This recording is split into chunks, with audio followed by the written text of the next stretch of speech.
I love the SNES, and its library ranks among the best as far as quality and classics go. Oh sure, it had its fair share of stinkers, but with a plethora of hits such as Super Mario World, Legend of Zelda: A Link to the Past, Final Fantasy VI, Chrono Trigger, Donkey Kong Country, Super Mario RPG, ActRaiser, Super Metroid, Yoshi's Island, Star Fox, F-Zero, Street Fighter II, Mega Man X, Earthbound, and Kirby Superstar, just to name, well, too many. The SNES was littered with great titles over the course of its lifespan. But you knew that, and I just wasted your time telling you. And making a top 10 or a top 20 Super Nintendo games list would be pretty cliche because, let's face it, it's been done about 1,000 times over and always Frantic Flea is at number 1. So let's narrow things down a bit. Get ready for my top 6, because there are only 6, Super Nintendo and Super Famicom games, beginning with the letter X. Get ready for a Zack Attack! Zack: The Art of Visual Stage was originally developed for the Japanese NEC PC-8801 system in 1989, before it received a slew of ports, including to the Super Famicom nearly 4 years later in 1993. Aside from the goofy game name, this initially seems like just your run-of-the-mill action RPG. It starts out simple enough. You, the great boy hero, are rushing around trying to find the mayor's glasses that he left in the local church. He gives you some money to buy a few basic weapons, and then you're on your way out of town to do whatever it is that heroes do, you know, fighting monsters and all that. But then the fighting begins, and... well, you feel like life just wasn't all it was cracked up to be. Even after buying the finest of weaponry a meager budget can afford, even the puniest of translucent slimes can rip your organs out and do a happy dance on them. Immediately you feel like the balance is broken, and on a console where RPGs are plentiful like sweat at a Richard Simmons festival, you can't just kick someone in the Guggenflugen like that right from the get-go. The game also fails to really lure the player in, despite a relatively imaginative backstory involving 3 different worlds of beings crossing paths, its populations leaking into one another. But as far as Super Nintendo games beginning with X go, Zack is at the back. Zack, stop! Zack, stop! You're gonna get in trouble. Zack! Okay, I admit it, I cheated with this one a little bit. This does go by another name, Whirlo in Europe. It never received a North American release. But it started with X somewhere, so I'm rolling with it. Go on, I double dog dare you to complain. I'm not gonna listen to trolls. Zandra is a long-forgotten, generic-looking Namco platformer from 1992, serving as a prequel to a Famicom RPG, Valkyrie no Boken, Toki no Kagi Densetsu. Zandra was a secondary character, now getting his own special game. And it's indeed special, and also impressively challenging for a game with a cute protagonist. Or is it really cute? Looks like that broccoli I forgot about in the fridge for a year. Now it's sentient! Whoa! The game is set in a time when the actions of the Valkyrie have become legendary. The story tells of events leading up to the initial meeting between the Valkyrie and Krino Zandra. At the beginning of the game, Zandra is living a peaceful and happy life deep in the countryside with his wife and son in the land of Marvel. Suddenly, an eruption felt o'er the land results in a ton of citizens getting a disease. What? And now Zandra has to head out and find a cure, or at least some kind of mystical placebo. As for the game itself, well, it's fairly typical and not special, except for 2 abilities Zandra possesses. Aside from being able to jab beasties with a magical pitchfork, by pressing X he can perform a whirlwind dashing technique to take long gaps or plow through enemies, although the dazed period afterward just leaves you open to getting killed. Likewise, just trying to jump over high platforms completely confused me for the longest time, until I discovered you have to run and then make a charged jump attempt. It's mind-boggling how unintuitive that is. But with the oaf otherwise taking only a single hit before being sent back quite a ways sends this rough platformer into relative obscurity. He's just a broccoli boy. He ain't never gonna be a star. Zardian? Well, it's quite the beast. Developed by Asmik, Zardian boasts a pretty succulent storyline if you're lucky enough to read the long-winded manual's plot summary. But the bottom line is that you are a group of mechanical robots sent out from the Alpha 1 Federation to deal with the invasion of villains from NGC 1611. Isn't that a code for a GameCube game? You must destroy their energy source as well as their almighty weapon, the Great Zardian. Admittedly, as soon as the game started, I thought it was going to be a horizontal shooter, noted by this opening cutscene. But actually, it's not that. It's a platformer through and through, similar to, say, Contra or Turrican, only more dry. You can switch between 3 members of your party. Triton, the humanoid whose benefit is being able to shoot upward. Alcides, a weird beast with a tentacle whip. And Pantera, a heavy metal band, Panthera, a feline mecha beast capable of crawling into smaller spaces. You'll have to use their abilities to make progress through each of the various worldly levels. Ooh, yeah. Another novelty in Zardian is the game's experience-based system, where defeating enemies earns you points towards leveling up and increasing your health and special ability bars. Grinding in this game is absolutely necessary because your characters are weak enough as it is. Unfortunately, each character requires you to level them up separately, and enemies have a tendency not to respawn off screen, making the grind more of a bore and a chore, rather than feeling hardcore.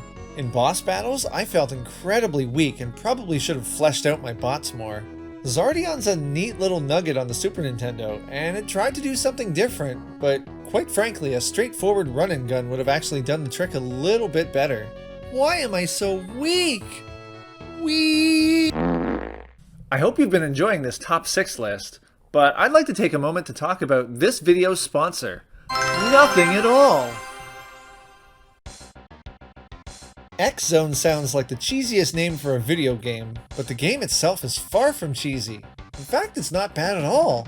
But you're gonna have to dust off the Super Scope for this one. It's full of so many kablams, you're gonna need to hire Ram Jam to take care of a few of them. This game also makes you really notice the letter X, as it's extracted from all sorts of words throughout.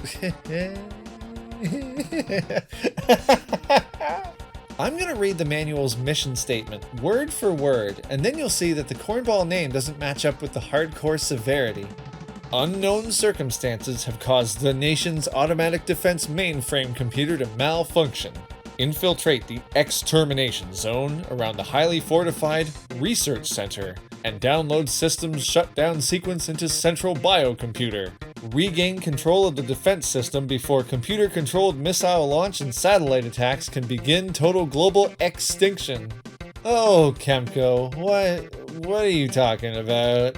Xzone is a pretty wild and frantic shooter where there really isn't much time to rest during a level. And that's your biggest problem. It's fun, but even on easy mode, it's going to kick your hindquarters. At least your reticule is visible on screen. It really helps with aiming. Wait, didn't you just criticize Zack for being too difficult, then rank this one higher despite it also being just as hard? Well, yeah, but Xzone is simply more fun and action-packed. Even if you fail, and you will fail, there is no shame in some mindless bullet barrage gaming on a Tuesday night. Psychosonic was an American electronic band active mostly in the mid-1990s. Their attempt at postmodern and cybernetic lyrics, combined with their in-your-face energetic dance sound, resonated with listeners and made them a popular go-to for getting funky at the time, before they ultimately disbanded in 1997. Now hang on a minute! This is supposed to be a top 6 Super Nintendo games beginning with X list. You fool! Well, I only bring it up because Psychosonic was a major influence on x-kaliber 2097's marketing. Being as popular as they were, and providing the soundtrack for the American version of the game, the Japanese version had a completely different soundtrack and storyline. Activision pushed that angle hard when promoting x-kaliber 2097. Shame they focused more on that because the game itself is actually pretty darn good. Bringing love and peace to the world with a big sword in your hand, Slash aims to use his Excalibur to take out Raptor, the belligerent overseer who has taken Neo New York into his talons and squeezed any semblance of enjoyment out of it. Unemployment is rampant, there are no fun places to visit anymore, and every action of its citizens is tightly controlled. There's no affirmative government, no economy, nothing at all except anarchy and chaos, and possibly Twinkies. To make matters worse, Slash's girlfriend Alex is also taken hostage in exchange for Slash's coveted x-kaliber, a weapon of significant power. And Slash is all like, Insurrection. The game is a straightforward beat-em-up cross hack and slasher. Slash is a slicing machine, cutting through Raptor's minions like weird walking butter. The gameplay is ultimately very satisfying. Burger! It's no cakewalk, but it's also not so difficult that you will cry at regular intervals either. The dystopian scenery looks pretty morally demeaning and serves its purpose well. But let's just forget the game for a second and focus more on this rad soundtrack.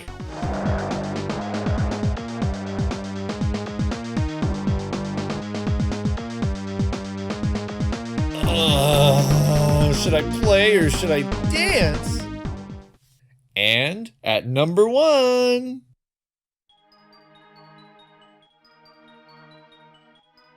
For those who actually know the Super Nintendo library well, did you think this Capcom beat-em-up wouldn't have been high on the list? Taking the number 1 spot is XMen, Mutant Apocalypse, an entry to the Super Nintendo library worthy of a spot in anyone's collection. With many mutants held captive on Genosha Island, along with odd experiments and other projects going on there, Professor Xavier sends many of the X-Men over there. Sorry, not you, Iceman, you have to stay and keep beverages cool. They need to disrupt the situation and rescue the captured mutants. Ah, but you don't control just 1 or 2 X-Men, oh no! You get to choose from 5 of them. We've got the staple, Wolverine, but Cyclops, Beast, Psylocke, and Gambit all get equal time to shine in the spotlight. Each one has their own unique stage to traverse and complete, coupled with a rough boss fight at the end that you must complete before moving on to later stages, where you can then select your X-person of choice. X gon' give it to you. X-Men is a hearty blend of both beat-em-up and platforming gameplay. While your characters don't have extensive movesets, perhaps causing many of the stages to feel somewhat samey to a degree, they at least have their own unique special attacks that, make them special. With absolutely solid, crisp graphics, large boss battles, and a fairly rockin' soundtrack that wouldn't sound out of place in a Mega Man X game. Same composer. This could very well be the best X-Men game available. Sorry, the uncanny X-Men on NES. Although that's probably a controversial statement right there. But this is indeed the best Super Nintendo game starting with X. No dude about it. And that'll do it. Hope you enjoyed this top 6 list. Do you agree with my rankings? Maybe you think a different game is better than another. Or maybe you didn't really know anything about games starting with X on the Super Nintendo and I just schooled ya. Let me know in the comments whether you thought the list was apt or not. And of course, as always, thank you for watching. Be sure to like this video and subscribe to the channel for more within the acceptable range content, including live streams and more videos like this one. Come on, you can't say no to that!